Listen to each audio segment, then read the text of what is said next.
ఓం నమః శివాయ. ఓం నమో నారాయణాయ. కర్మ నివారణ నరదృష్టి నివారణ కాళభైరవాయ నమో నమః. ఓం కాళకాలాయ విద్మహే కాళాతీతాయ ధీమహి తన్నో కాళభైరవ ప్రచోదయాత్. హరి ఓం. మా ఛానల్కి స్వాగతం.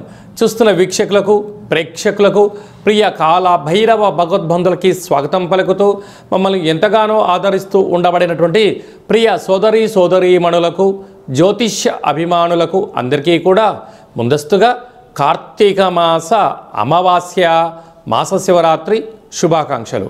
అలాగనే కాళభైరవ జయంతి ఆశీస్సుల చేత అందరికీ నిండు నూరేళ్ల ఆయురారోగ్యాలను ప్రసాదించాలని, ఎవరికి ఎలాంటి ఆర్థిక, విద్య, ఉద్యోగ, వివాహ, వ్యాపార సంబంధిత దోషాలను తొలగించి నిత్య ఐశ్వర్యాన్ని, ఆనందాన్ని ప్రసాదించాలని మనసారా కోరుకుందాం. 16/11/2025 నుండి 30/11/2025 వరకు పుట్టినటువంటి వారందరికీ ముందస్తుగా జన్మదిన శుభాకాంక్షలు. ద్వాదశ రాశుల్లో గ్రహ గమనాల్ని వీక్షింపచేద్దాం. కర్కాటక రాశిలో దేవగురు బృహస్పతి సంచార స్థితి, సింహరాశిలో కేతు సంచార స్థితి, తులారాశిలో శుక్ర సంచార స్థితి స్వక్షత్రకారకుడు, వృశ్చిక రాశిలో రవి భగవానుడు మరియు కుజుడు స్వక్షత్రకారకుడు మరియు బుధుడు కూడా అక్కడే సంచార స్థితి, త్రిగ్రహ సంచార స్థితితో ద్వాదశ రాశుల్లో గ్రహ గమనాలు ఈ విధంగా ఉన్నాయి. మేషరాశి వారికి ఒకవైపు ఏళ్లనాటి శని అర్ధాష్టమ గురు సంచార స్థితి జరుగుతూ ఉండగా, కార్తీక మాస శివరాత్రి రోజున పోలి అమావాస్య సందర్భంగా మహాదేవుణ్ణి స్మరణ ధ్యానం వలన గ్రహదోషాన్ని తొలగించుకొని ఐశ్వర్యాన్ని, ఆనందాన్ని ఎలా పొందాలో, అలాగా ఏడాది తర్వాత రవి భగవానుడు అష్టమ స్థానంలో, కుజుడు స్వక్షేత్రకంగా ఉన్నప్పుడు దోషాన్ని ఎలా తొలగించుకోవాలో ఈ వీడియోలో సవివరంగా సంపూర్ణంగా తెలుసుకుందాం. మేషరాశిలో ఏ నక్షత్రాలు వస్తాయి అనగా, అశ్విని నక్షత్రంలోని 4 పాదాలు, భరణి నక్షత్రంలోని 4 పాదాలు, కృతికా నక్షత్రంలోని 1 పాదం కలిపితే మేషరాశి. రాశాధిపతి కుజభగవానుడు.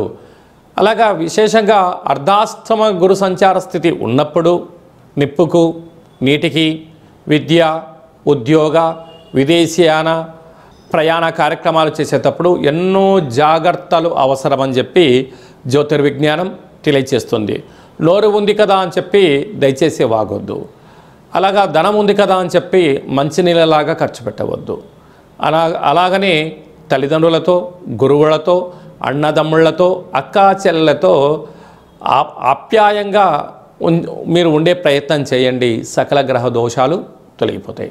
అలాగనే సంతాన స్థానంలో కేతు సంచార స్థితి, సప్తమ స్థానంలో శుక్రుడు స్వక్షత్రకారకుడు అవ్వడం వలన వివాహ ప్రయత్నాలు కలిసి రావడం, బంగారు ఆభరణాలు, నూతన వస్త్రాలు, వాహనాలు, క్రయ విక్రయాలు యోగదాయకం.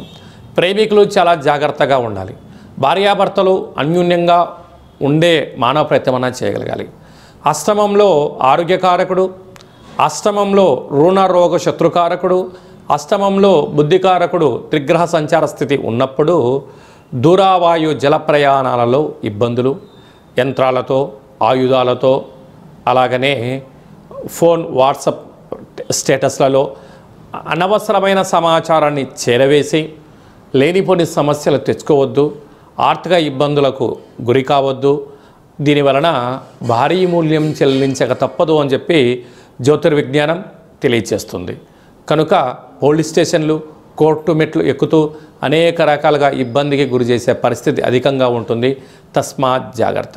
వ్యయంలో శని భగవానుడు ఉండగా, అంటే అనవసరమైన ఖర్చులు పొంచి ఉన్న కాల సమయంలో ఇలాగా మాస శివరాత్రి రోజున పోలి అమావాస్య సందర్భంగా మహాదేవుడికి కూష్మాండ దీపము అనగా ఎర్రటి గుమ్మడికాయను సగభాగాన్ని కట్ చేసి పైనంతా కుంకుమను ఏర్పాటు చేసి 12 ఒత్తులు వేసి అందులో నూనెను పోసి వెలిగించి మహాదేవుడి దగ్గర భక్తి శ్రద్ధల చేత స్మరణ చేయడము, ఈ కూష్మాండ దీపాన్ని బ్రాహ్మణోత్తములకు దానము చేయడం వలన దోషము తొలగి ఐశ్వర్యం కలిగి ఆనందము చేత భవిష్యత్తంతో కూడా సువర్ణమయం అవుతుందని చెప్పి గమనించాలి.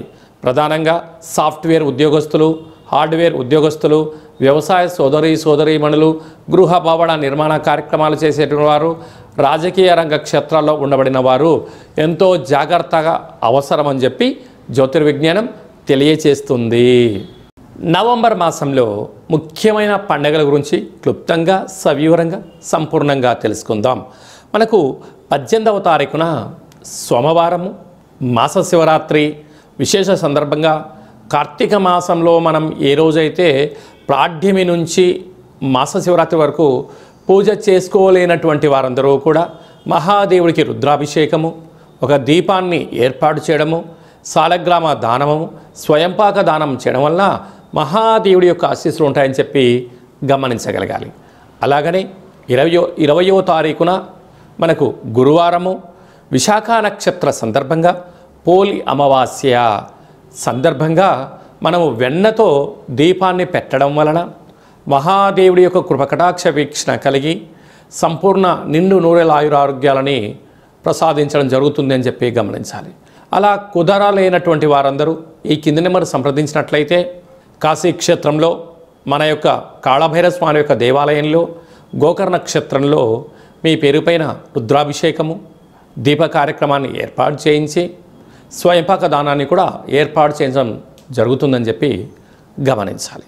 అలాగనే మనకు మార్గశీర్ష మాస శుద్ధ అష్టమి కాళభైరవ జయంతి కనుక కాళాన్ని శాసింపజేసే శక్తి కాళభైరవ స్వామివారికి ఉంటుంది. కనుక స్వామివారి యొక్క ఆశీస్సుల వలన స్మరణ ధ్యానము, స్వామివారిని చేయడం వలన దర్శించడం వలన సకలమైనటువంటి వాస్తు దోషము, నరదృష్టి, తంత్రదృష్టి, తాంత్రిక దృష్టి సకల దోషాలు తొలగిపోయి ఐశ్వర్యాన్ని భగవంతుడు ప్రసాదిస్తాడు అని చెప్పి కూడా గమనించగలగాలి.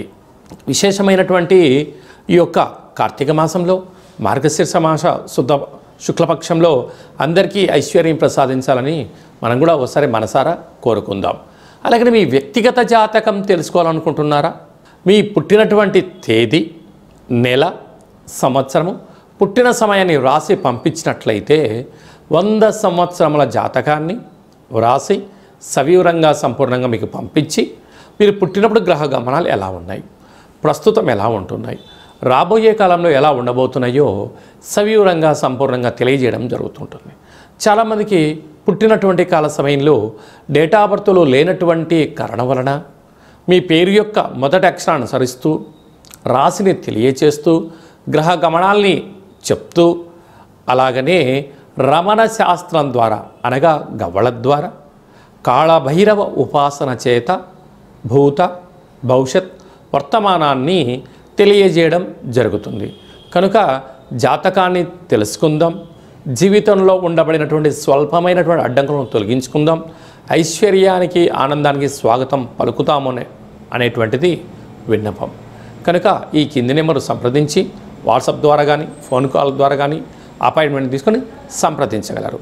అందరికీ ఈ యొక్క కార్తీక మాసంలో మార్గశీర్ష మాసంలో అద్భుతమైన ఇంకనూ విజయం సాధించగలగాలి అన్నట్లయితే ఈ యొక్క పాత్రను కాళభైరవ స్వామి వారికి అక్షయ పాత్ర అంటారు. అంటే అక్షయము అనగా నశించబడినటువంటిది. అలాగే మనము ఇంట్లో పెట్టుకొని పూజామందిరంలో పెట్టుకొని లేదా వ్యాపార సంస్థలో పెట్టుకొని ఇలా ఒకసారి శబ్దం చేస్తే ఓంకార శబ్దం రావడం జరుగుతుంది.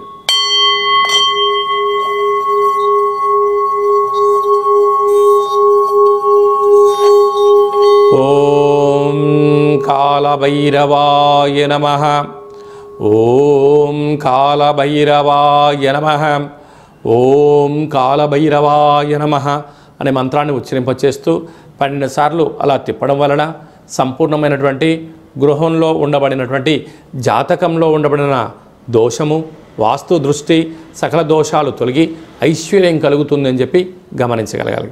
అందరికీ శుభం, జయం, ఐశ్వర్యం, ఆనందాన్ని ప్రసాదించాలని మనం కూడా మనసారా మహాదేవుని కోరుకుందాం.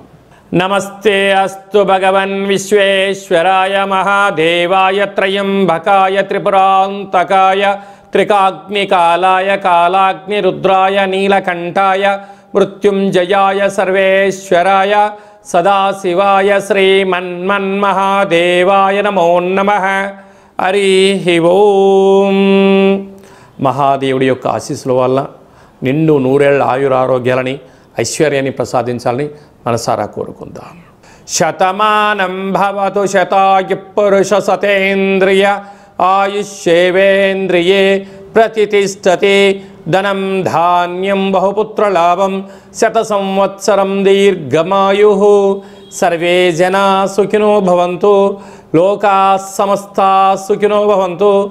సర్వం కాళభైరవ దేవతార్పణమస్తు. హరి ఓం. ఈ వీడియో మీకు నచ్చినట్టయితే లైక్ చేయండి, షేర్ చేయండి. ఆధ్యాత్మిక భక్తి సమాచారాన్ని భగవద్బంధులకు, మిత్రులకు, స్నేహితులకు చేరవేయండి. హిందూ ధర్మాన్ని కాపాడండి.